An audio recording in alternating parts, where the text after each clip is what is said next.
അടുത്ത പ്രധാനമന്ത്രിയായി നിതിൻ ഗഡ്കരി വരണമെന്ന് കർണാടകയിലെ കോൺഗ്രസ് എംഎൽഎയുടെ പ്രതികരണം. സാഗർ മണ്ഡലത്തിലെ എംഎൽഎ ബേലൂർ ഗോപാലകൃഷ്ണയുടേതാണ് ഇങ്ങനെ ഒരു പ്രതികരണം. രാജ്യത്തിന്റെ ഹൈവേ വികസനത്തിന് ഉൾപ്പെടെ ഗഡ്കരി വഹിച്ച പങ്ക് ജനങ്ങൾക്കറിയാമെന്നും ബേലൂർ ഗോപാലകൃഷ്ണ പറയുന്നു. വാക്കുകളിലേക്ക്. ಈ ದೇಶದ ಮುಂದಿನ ಪ್ರಧಾನಿ ಗಡ್ಕರಿ ಆಗಬೇಕು. ಕಾರಣ ಇಷ್ಟೇ, ಒಬ್ಬ ಸಾಮಾನ್ಯ ವ್ಯಕ್ತಿತ್ವ ಇರುವಂತ ಗಡ್ಕರಿ ಅವರು ದೇಶದ ಅಭಿವೃದ್ಧಿಯಲ್ಲಿ ಇವತ್ತು ಹೈವೇ ಇರ್ಬೋದು, ಇನ್ನೊಂದಿರ್ಬೋದು, ಬಹಳ ಉತ್ತಮವಾದಂತ ಕೆಲಸ ಮಾಡಿದ್ದಾರೆ. ಅವರ ಸೇವೆ ಇಡೀ ದೇಶದ ಜನರಿಗೆ ಗೊತ್ತಿದೆ. ಅವರು ಯಾವ ವ್ಯಕ್ತಿ ಹೇಗಿದ್ದಾರೆ ಅನ್ನೋದು ಗೊತ್ತಿದೆ.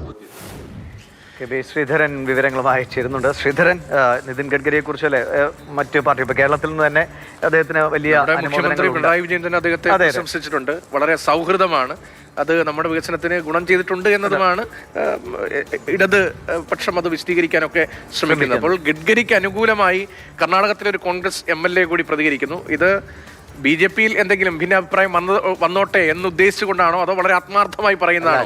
അടുത്ത തവണ കോൺഗ്രസ് വരില്ല എന്നാണോ അദ്ദേഹം കരുതുന്നത്?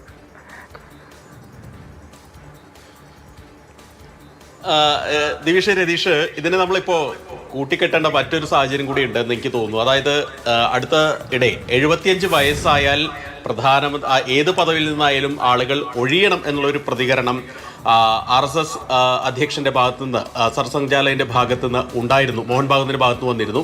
എനിക്ക് തോന്നുന്നു അതിനോടുകൂടി കൂട്ടിക്കെട്ടിക്കൊണ്ടാണ് ഇപ്പോൾ ഈ സാഗരയിൽ നിന്നുള്ള MLA ബേലൂർ ഗോപാലകൃഷ്ണപിള്ളയുടെ പ്രതികരണത്തെ വായിക്കേണ്ടത്. ഏതായാലും നിതിൻ ഗഡ്കരി എന്നുള്ളത് തുറന്ന പുസ്തകമാണ്. അദ്ദേഹത്തെക്കുറിച്ച് എല്ലാവർക്കും അറിയാം. ഭാരതത്തിന്റെ ദേശീയപാത വികസനത്തിൽ വളരെയധികം പങ്കുവഹിച്ചിട്ടുള്ള ഒരു വ്യക്തിയാണ്. അതുകൊണ്ട് അദ്ദേഹം അടുത്ത പ്രധാനമന്ത്രിയായി വരണം എന്നാണ് ഈ ബേലൂർ ഗോപാലകൃഷ്ണ പറയുന്നത്. ഏതായാലും ഒരു കോൺഗ്രസ് MLAയുടെ ഭാഗത്തു നിന്നാണ് ഇങ്ങനെ ഒരു പ്രതികരണം വരുന്നുള്ളത് ശ്രദ്ധേയമായിട്ടുള്ള ഒരു കാര്യമാണ്. നമ്മുടെ സംസ്ഥാനത്തെ കാര്യമെടുത്താൽ ദേശീയപാത വികസനത്തിനെതിരെ, ദേശീയപാതയിലെ പ്രശ്നങ്ങൾക്കെതിരെ, നിർമ്മാണ അപാകതകൾക്കെതിരെയൊക്കെ കോൺഗ്രസ് വലിയ പ്രക്ഷോഭങ്ങൾ സംഘടിപ്പിക്കുന്ന ഒരു സാഹചര്യം കേരളത്തിൽ നിലനിൽക്കുന്നുണ്ട്.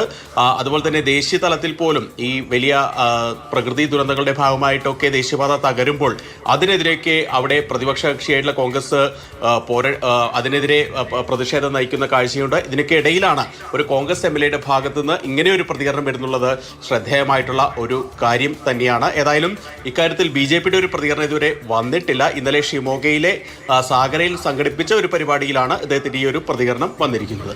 ശരി, ഏതായാലും കൗതുകകരമായ ഒരു പ്രതികരണമാണ് കർണാടകത്തിലെ കോൺഗ്രസ് MLAയുടെ ഭാഗത്ത് നിന്ന് ഉണ്ടായത്.